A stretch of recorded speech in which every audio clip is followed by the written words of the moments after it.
Bismillahirrahmanirrahim. Assalamualaikum warahmatullahi wabarakatuh. Alhamdulillah. Wassalatu wassalamu ala rasulillah wa ala alihi wa sahbihi wa man wala wa ba'du. Faya ibadallah, usi nafsi wa iyyakum bitaqwallahi faqad fazal muttaqun. Fala tamutunna illa wa antum muslimun. Faqala ta'ala, ya ayyuhalladzina amanu taqullaha haqqa tuqatih wa la tamutunna illa wa antum muslimun. Nabi memberikan 3 amalan utama. Saya akan bacakan dengan cepat 3 amalan utama yang dikuatkan oleh beliau kepada para sahabat sebelum tiba Ramadan dan sampai sekarang menjadi kurikulum Ramadan Nabi. Jadi kalau ibu bapak ingin mengeluarkan kurikulum Ramadan Nabi, nanti bikin agenda saat Ramadan. Ya, supaya nggak pusing nanti kalau masuk hari pertama apa yang dikerjakan, hari kedua apa yang dikerjakan, subuh apa, siang apa, sore apa. Cuman nanti saya berikan 3 yang pokok ini. Ada 3. 1, meningkatkan sholat. Saya ulang ya, meningkatkan apa? Sholat. Kalau meningkat secara singkatnya berarti bertambah dari yang sekedar fardu, tambah dengan apa? Sunnah. Maka dari sekarang keluarkan semua jenis sholat-sholat sunnah. Keluarkan dari sekarang apa saja, siang dan malamnya. Yang rawatib ada berapa rawatib? Rawatib 12. Ya, rawatib itu yang melekat dengan sholat fardu dan menentukan untuk memperbaiki sholat fardu. Menambah, jadi kalau kurang khusyuk ditambah dengan sunnahnya disebut rawatib. Bisa sebelum, bisa setelah sholat fardu. Ada 12 dari hadis Nabi SAW. Man shalla isnatai asyrata rak'atan, siapa yang sholat 12 rakaat fi yaumin wa lailatin, yang mengiringi sholat fardu siang dan malam, ya, bunyalahu bihinna baitun fil jannah, maka akan dibangunkan baginya satu rumah di surga kalau konsisten menunaikan 12 itu sampai meninggal dunia. Sahabat yang mendengar itu mengatakan kompak semuanya, sejak mendengar hadis itu kami usahakan istiqomah sampai meninggal tidak meninggalkannya. 12 itu 2 sebelum subuh, cepat. 4 sebelum zuhur, 2 setelah zuhur, 2 setelah maghrib, 2 setelah isya. 2 rakaat sebelum subuh, 4 rakaat sebelum zuhur. Kalau nggak bisa 4 rakaat karena terbatas waktunya, boleh 2 rakaat khusus untuk sebelum zuhur. Kalau nggak bisa 4, boleh berapa? 2. Dalilnya hadis Ibnu Umar radhiyallahu taala anhuma. Kata beliau, hafidtu asyra rakaatin, saya hafal 10 rakaat dari Nabi sallallahu alaihi wasallam salat sunnah. Maka menyebutkan sebelum zuhur 2 rakaat. Baik, jadi 12 ya, 2 sebelum subuh, 4 sebelum zuhur, 2 setelah zuhur, 2 setelah maghrib, 2 setelah isya. Ini yang disebut dengan rawatib. Jamak dari kata ratib. Di luar ini mutlak. Mutlak ini ada yang berdampingan dengan salat fardu, ada yang terpisah. Contoh yang berdampingan, 4 rakaat sebelum asar. 4 rakaat ini bukan disebut rawatib, tapi salat mutlak. Cuma waktunya berdampingan dengan salat fardu. Jadi dia nggak memengaruhi salat fardu, cuma punya keutamaan sendiri. Apa keutamaannya? Hadis Ibnu Umar radhiyallahu taala anhuma, ketika beliau menyampaikan qala Nabi sallallahu alaihi wasallam, rahimallahu ra'an shalla qabla al-asri arba'an. Allah akan menambahkan rahmat pada orang yang terbiasa salat 4 rakaat sunnah sebelum salat asar. Jelas ya? Baik. Kemudian apalagi setelah itu? Salat di antara 2 adzan dan 2 adzan ini, adzan dan iqamah. Ya, di antara adzan dan iqamah. Tahiyatul masjid. Apalagi misalnya salat duha. Duha dibagi 3. Awal duha itu kurang lebih 1,5 jam setelah salat subuh. Subuh sekarang misal 4:30, maka jam 6 muncul awal duha. Namanya syuruk. Saya ulang, salat apa namanya? Syuruk itu salat awal duha. Jumlah rakaatnya 2 rakaat. Man sallal ghadata fil jama'ati thumma yaqudu yadhkurullaha subhanahu wa ta'ala fa yusalli rak'ataini fa kana alaihi ka ajri umratin wa hajjin, ya ka ajri ummatin wa hajjin tamatan. Siapa yang salat subuh 2 rakaat dengan berjamaah, ya, dan umumnya kalau berjamaah bisa ke masjid di masjid. Kalau tak mampu ke masjid, tunaikan di rumahnya. Setelah itu tidak beranjak dulu, dia duduk untuk berzikir kepada Allah. Zikir itu bisa baca Quran. Quran surah 15 ayat 9 itu Quran disebut dengan zikir. Quran surah 54 ayat 17, 22, 32, 40 itu Quran disebut dengan zikir. Bisa baca Quran, bisa berdoa. Doa disebut dengan zikir. Quran surah ke-7 ayat 205. Ya. Bisa dengan apa lagi? Bertafakur, ya, mengaji, ta'lim, itu disebut dengan zikir. Ali Imran ayat 190 191. Alladzina yadhkurunallaha qiyaman wa qu'udan wa 'ala junubihim wa yatafakkaruna fi khalqis samawati wal ard, ya, disebut dengan zikir. Bisa bertasbih. Zikir pagi petang, kalimat-kalimat thayyibah, ada itu di Quran surah keempat ayat 103. Jadi habis sholat subuh zikir dulu. Doa dulu, zikir dulu, belajar dulu, tafsir dulu. Setelah itu muncul syuruk.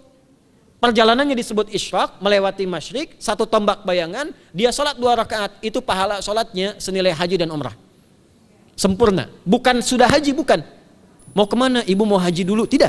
Ya hajinya nanti bulan Dzulhijjah. Tapi senilai haji dan umrah itu 2 rakaat. Awal duha disebut apa?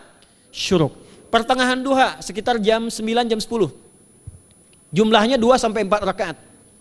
Ya, 2 sampai 4 rakaat. Apa fungsinya? 1, mengganti seluruh zikir yang ada dalam tubuh kita. Mata berzikir, telinga berzikir, lisan berzikir bisa diganti dengan 2 rakaat duha. Itu waktunya pertengahan duha.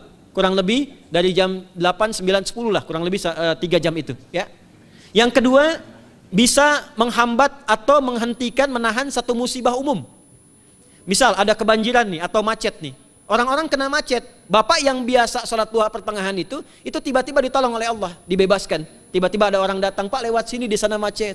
Atau dibimbing ada kontraflow. Itu manfaatnya duha tuh. Yang pertengahan. Yang terakhir adalah akhir duha. Sekitar jam 10 sampai jam 11 menjelang ke zuhur. Ya, akhir duha itu jumlahnya dari 2 bisa 4 sampai 8 rakaat. Di antara manfaatnya bisa mempermudah datangnya rizki dengan izin Allah Subhanahu wa taala ketika ikhtiar. Itu duha. Nanti ke malamnya silahkan tahajud, tingkatkan tarawihnya sampai ditutup dengan witir. Itu salat. 2 yang terakhir saya cepat, 2 yang terakhir adalah banyak berinteraksi dengan Al-Qur'an.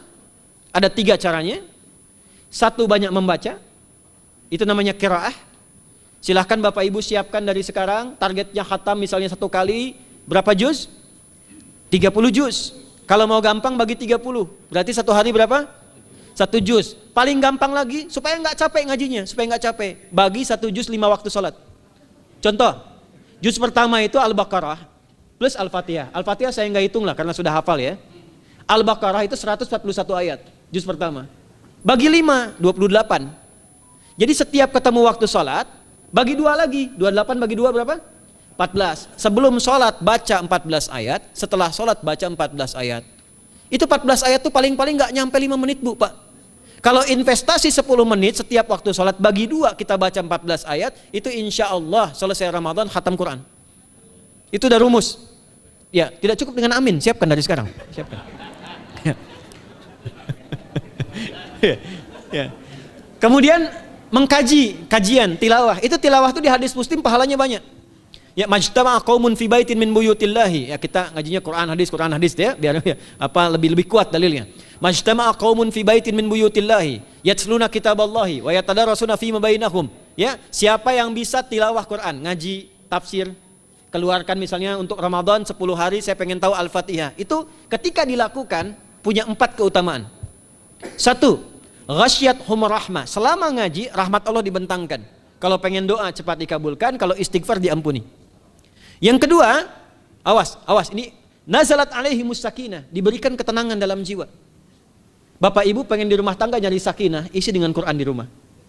Amalan terakhir infak. Ya, hadisnya dari Ibnu Abbas, Ibnu Abbas radhiyallahu taala anhuma, qala, ya, beliau mengatakan kana Nabi sallallahu alaihi wasallam ajwadan nas wa ajwadu ma yakunu fi Ramadan. Adalah Nabi sallallahu alaihi wasallam itu orang yang sangat luar biasa dermawan dan lembut. Dan bertambah dermawan lagi ketika tiba Ramadan. Apa yang dilakukan Nabi? Mensupport sahabat, siapapun yang punya anggaran untuk infak, disiapkan sebelum Ramadan. Jangan berpikir banyak Bu. Yang penting ada anggaran, 30.000 nggak ada masalah. Setiap hari 1.000, tidak harus uang, makanan. Pernah dengar hadis ini nggak? Siapa yang memfasilitasi bukaan orang puasa, walaupun dengan sebiji kurma dan sehirup air, maka dia mendapatkan pahala seperti orang puasa itu tanpa dikurangi sedikit pun. Ada? Hadisnya sahih di At-Tirmidzi. Tapi bukan berarti nyari kurma ke Tanah Abang setiap hari 1. Terus minumnya 1 sedotan aja ganti-ganti. Ya, maksudnya apa? Yang paling minimal kita bisa keluarkan. Itu pahalanya 700 kali lipat dikali 10. Paling standar. 700 kali itu standar biasa di hari ini. Dalilnya Al-Baqarah ayat 261 yang dibacakan Adinda tadi kita itu. Ramadan kali 10 lagi. Maka dari itu disiapkan dari sekarang untuk infak. Kalau kami di desa itu, ibu saya selalu kalau Ramadan itu RT-nya setiap rumah. Ini untuk bukaan hari ini rumah A, rumah B, rumah C. Bukaan besok rumah A, rumah B, rumah C. Boleh tuh di PWM Pak dipraktikkan. Ya, misalnya anggota perserikatan siapa dikasih kesempatan Mungkin nanti yang lain kurmanya, yang ini misalnya jeruknya, yang ini ininya. Setiap ada bukaan ya kirim ke yatimnya, ya kemudian ke pondok-pondok asuhan Muhammadiyah yang tadi disebutkan sekian ribu itu, cari pahala, cari pahala. Ya, saya kira itu yang bisa saya sampaikan. Sampai dengan batas waktu yang diberikan, semoga bermanfaat dan semoga Allah Subhanahu wa taala memberikan kemuliaan kepada kita semua, kesehatan, dan yang terakhir saya ingin sampaikan doa penting. Tolong hafalkan doa ini. Dan ini doa yang diajarkan Nabi menjelang Ramadan. Supaya mendapatkan kesehatan, kekuatan, keselamatan untuk beribadah saat Ramadan. Hadisnya di At-Tirmidzi nomor hadis 3254. Qala, langsung saja qala Nabi sallallahu alaihi wasallam. Allahumma ahillahu alaina bil yumni wal iman was salamati wal islam rabbi wa rabbukallah. Nah, itu tolong nanti dihafalkan, tadi sudah direkam, dibimbing. Nanti ketika ditetapkan masuk awal Ramadan, bacakan itu. Ya Allah, anugerahkan awal Ramadan kepada kami dengan ketenangan, kedamaian, kekuatan iman, keselamatan, sehat, nggak sakit sampai selesai puasanya, diberikan kekuatan untuk ibadah dalam keislaman dan diikhlaskan hanya karena Allah Subhanahu wa taala. Subhanakallahumma wa bihamdika nasyhadu an la ilaha illa anta nastaghfiruka wa natubu ilaik wa akhiru da'wana anil hamdulillahi rabbil alamin wal 'afu minkum fastabiqul khairat. Assalamualaikum warahmatullahi wabarakatuh.